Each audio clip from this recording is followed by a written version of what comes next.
Hello traders, Greg here with a market update. Okay, so this week is a big week for central bank meetings. We did have two important central banks meet yesterday. That was the RBA and the Bank of Japan. Now with the RBA has already raised rates 3 times this year. They've been the most aggressive central bank globally. So they were not expected to do anything but be on hold yesterday. And that's exactly what happened, and it wasn't really a big market mover. But look, we did hear from the RBA, and what we did hear, the key takeaway is that inflation is still too high. Currently, headline inflation is around 4.2% in Australia, so a long way from the 2 to 3% band that they want to get it to. And that at the moment, though, after 3 rate hikes, is that the RBA is going to be a little bit patient to see how those rate hikes work on inflation. But if inflation still remains stubborn or continues to go up, RBA has 100% left the door open for further hikes. So look, inflation data in Australia in the months ahead are going to be very, very important. Bank of Japan, now they did raise rates. Bank of Japan raised rates by 25 basis points. They raised their policy rate to 1%, which is the highest policy rate the Bank of Japan has had for 31 years. So yes, it is a bit of a big deal. But look, it was a long time coming. It was expected. So again, it wasn't a big market mover. Yes, we also heard from the Bank of Japan in that they said that they would continue to lift the policy rate as economic conditions warranted. And so markets pretty much penciling in that, look, we'll probably get another rate rise by the Bank of Japan in Q4 of this year. So taking the policy rate up to 1.25%. But look, dollar yen was trading and is trading above 160 before the Bank of Japan meeting, before they raised rates. Just before they raised rates, dollar yen did trade down to 160. It did not break 160. Post the actual decision, and yes, it was expected, the dollar yen drifted back higher and actually closed at the highest for the day back at around that 160.40 level. So no doubt, look, Bank of Japan must be super frustrated that they've got no yen strength at all, even from raising rates. Dollar yen still remains at very elevated levels, up around 40-year highs.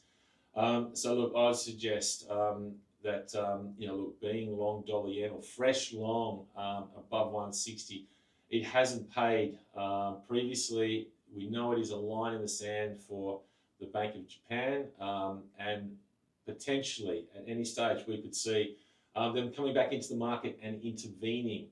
I'd say the timing of that, though, potentially, I think they probably want to see how the Fed meeting goes tonight. But post-meeting, if dollar yen is obviously still at elevated levels, I think maybe on Friday or maybe even early morning on Monday when markets are illiquid, it's probably prime time that we could see some dollar yen intervention. So yes, certainly super risky being long or fresh long above 160. And yes, the big central bank meeting is tonight. That is the FOMC, early morning Sydney time. It is going to be the biggest risk event for this week, no doubt. It is Kevin Warsh's first meeting as the new Fed chair, so no doubt this is going to be the most watched Fed meeting probably in years. Now, market obviously is super curious to know how exactly he's going to handle this meeting and whether or not he comes out being dovish or hawkish. And no doubt we're going to see some decent moves on exactly how he handles this meeting. Look, market no doubt wants to see him dovish, but he is coming into the Fed chair with inflation now, headline inflation above 4% for the US, core inflation pushing 3%. So that's well away from the 2% target mandate that the Fed wants.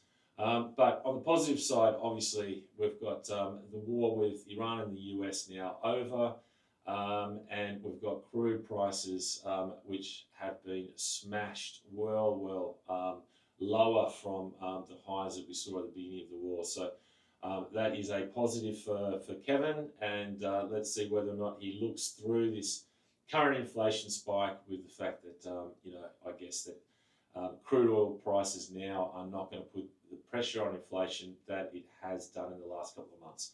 But anyway, big meeting tonight, and expect decent market moves, pretty much I'd say in all asset classes. In other news in markets, crude oil again, it's cracked $80 now. It's gone down towards $75 almost. It's down another 4 or 5% overnight. And the headline there, the positive headline, was that it looks as if Iran will be able to sell oil pretty much immediately after they sign the agreement on Friday. So look, we've had a huge move lower in crude oil. I think, look, a lot of the good news obviously now has been priced in. We are getting to levels now where I'd imagine we're probably going to see a bit of support, because one of the things is that we're not going to get crude supply back to anywhere near the levels pre-war for some time. So you'd imagine crude still will be trading at some sort of premium to pre-war prices. Somewhere I would imagine around that $70 area, it's going to be good support. It's going to be tough to crack. In other markets, US equities, they did start off very positive. S&P, NASDAQ did go up and retest those record highs, but they did fail at those levels. S&P ended up negative, down 0.5%. NASDAQ worse, almost down 2%. So I think a lot of maybe the equity boys are taking some P&L off the table before this Fed meeting, just in case we do get a hawkish, Kevin Walsh, and markets react to that, and no doubt equity markets then would see them lower. So yeah, look, some profit taking pre-Fed. But SpaceX though, no, that continued higher. Unbelievable performance. That actually now is traded and closed above $200. So on the close, that's up a whopping 34% since it's been listed. It's from its IPO price. So anyone who's bought SpaceX at the moment has obviously got a big smile on their face. But how long can it stay above $200? Let's see. But it's been an amazing story. Precious metals at the moment, yes, they've had a decent week so far, but last night we didn't see too much action. And again, they're obviously looking to see what happens at this Fed meeting tonight. US bond yields, US 2 yields are just above 4%, and 10s around still above 4.4. So look, they're still at very elevated levels.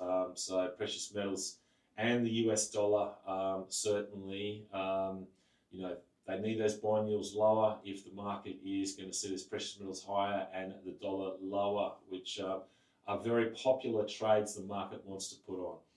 Anyway, key takeaway, big focus, Fed meeting tonight. So good luck with your trades. We'll check back in with you shortly.